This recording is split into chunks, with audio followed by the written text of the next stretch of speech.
Mi nombre es Ana Romero. Yo pertenezco al pueblo guaraní de Paraguay y bueno, mi comunidad prácticamente está en el departamento Boquerón, que sería la parte norte del Paraguay. Para nosotros el Mercosur es más netamente de libre comercio, ¿verdad? Pero dentro del libre comercio entra otras variables, ¿verdad? Otros enfoques como territoriales, como también de poblaciones vulnerables, como son los pueblos indígenas. El desarrollo que implementan afecta mucho la parte territorial de los pueblos indígenas, ¿verdad?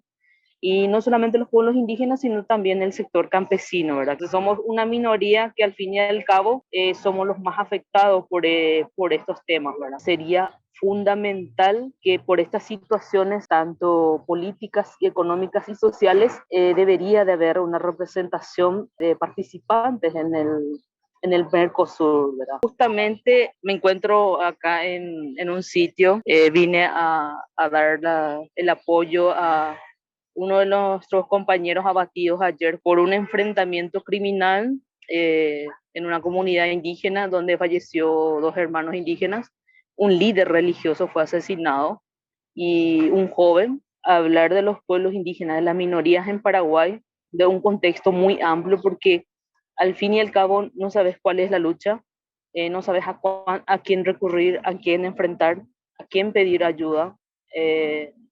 Están todas las normas posibles que nos amparan y nos protegen, pero que no nos sirven, ¿verdad?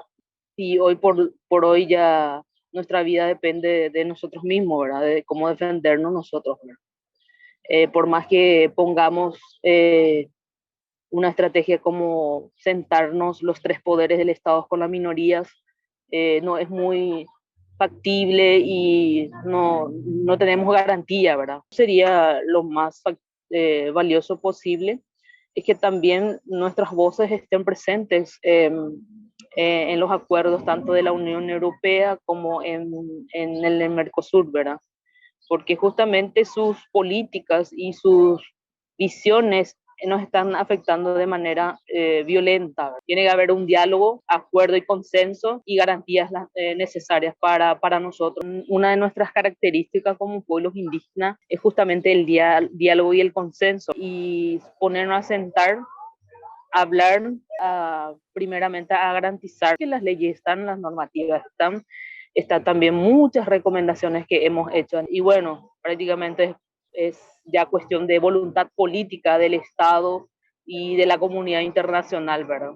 Porque estos ataques deberían también ser sanción para Paraguay ante la comunidad internacional, ante las integraciones que tienen, tanto comerciales, tanto políticas como de geopolíticos, de seguridad. Entonces, si va a seguir con estas violencias desmedidas, con este exterminio silencioso, porque al fin y al cabo está exterminando a los pueblos indígenas, tanto territorialmente y como humanamente, ¿verdad? De ahí también vamos a poder sacar recomendaciones, eh, podríamos también de alguna manera replantear situaciones políticas, económicas, sociales. Y nosotros como pueblos indígenas tenemos gente preparada para eso, ¿verdad? No nos pueden quitar esa oportunidad de trabajar en forma conjunta, tanto con la comunidad internacional y nacional, ¿verdad? Hablo en nombre de los pueblos indígenas que existimos en Paraguay, nos considere como valor humano. Tenemos